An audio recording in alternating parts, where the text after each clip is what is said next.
Hi, I'm Patrick, Waterscapes Australia. I'm here in Doonan, Sunshine Coast, Noosa End, visiting one of our past projects. It's a project we completed in December 2017, and on and off it took us about 2 months to do pretty much, but there were some breaks in there because we're actually building our part along with the finishing of the house and everything else that was going on. This system here is a pondless system. We designed a creek into a very kind of confined courtyard really. They knew they needed some moving water and some planting areas and something that wasn't too intense, like minimal plants as in minimal species, so very just select plants, and rock work specific, sort of not overdone in rock, just well placed rock. And then the other part of the brief was we want a bridge over it. There was a few sketches on paper that were in the initial stages, and it says, okay. And we build very organically, so we know how to build them. It was how to make it work within the space and for them to give us all those elements that they requested. In the feature, we've got hand-selected Gympie granite, so that came from very local here. It's a beautiful rock in the area, so it is fairly well weathered when we got it. There were obviously some marks and some of it was a little bit more coloured.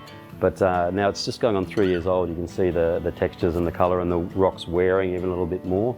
There are some beautifully textured and character rocks in there, so it's lovely. So this is a pondless stream, so we end up in a reservoir. There is no ponding area as such, so all the pumps and things are actually under the water down at the back in like a tank, underground tank. The actual stepping stones, but the stones that went across the bridge, the brief was to put a bridge across. And we couldn't really access those. Hard to find big slabs of granite, basalt we use for that. So we ordered those up from Canberra. There's some beautiful rock down there in Canberra. Brought those up specifically. On the concept that there are no straight lines in nature, that it's sometimes hard to actually not create a straight line when what you do, and it always looks very weird and very false because it's like this, stepping down of waterfalls down there, and especially within a confined area. We've only got, I think it's like 4.5 metres or 5 metres to work with in here, and to get the water to move through that, you've really got to make some drastic turns in the design. You've really got to pull your rock work over to one side to get that turn, and we have to use also very much wider liner. We build over an EPDM rubber, and so always giving yourself more than you think you'd need, so it allows you to be creative on that space. So, and going again with the way nature does create our creeks and tunnel them out, they'll come up to a immovable object, the water, and move around it, or it might deposit a large rock and move around it, and that's how we get our forms and movement in natural creeks. So we sort of mimic that. It's biomimicry again. Along with that, there was a little bit of an Asian feel to it, so we do have some rocks that are more pinnacle rocks in there, which sort of lend to that kind of style as well, just to sort of draw that kind of style into the garden. How I work things now is I'll find a project that really speaks to me, that I really want to take on, and I'll bring in specific contractors who I know to the level of the result that I want to accomplish there. They are certified aquascape contractors that have been through a little bit of process and some training. They're not just trained in how to put a rock in, they're trained in water flows and biology and ecology and things like that as well, which is all the things we bring together. But this is a bit more than just landscaping. Like I said, there's ecology involved, there's so many things rather than just we've built a pond and we've thrown a pump in the bottom. So there's a lot more, there's more levels to it. Our wetlands have a science behind them. Our intake bays and our recreation ponds that we can swim with, like these are outdoor aquariums, they all have a science behind them.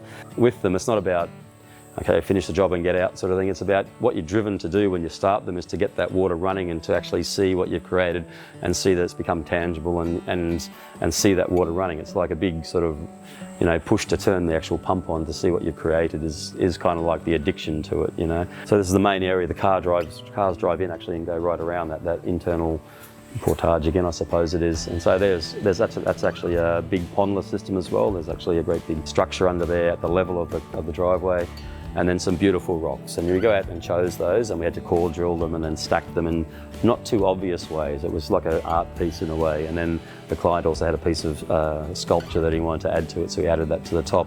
We have water circulating on that, and the rocks taking on character as well, and there's lighting.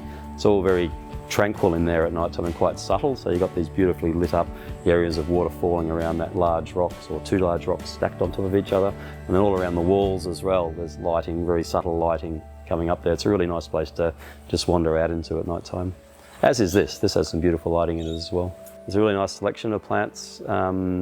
My favourite is the midgeonberry down there, which is another edible species, but beautiful, soft and copper foliage when it's growing. We have some edibles in here too, the Lebanese cress. We have nandina in here and a few other species. But again, the dichondra, which is an Australian native, that's actually doing beautifully. It's one of my favourites in this one actually as well, along with the midgeonberry because it's edible.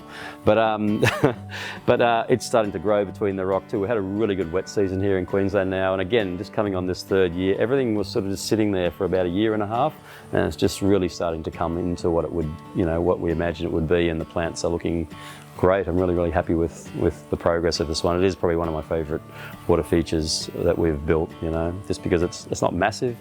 There's beautiful rock placement, there's beautiful planting, it's compact, and it just shows you what you can do in quite a tight courtyard that could change someone's life. So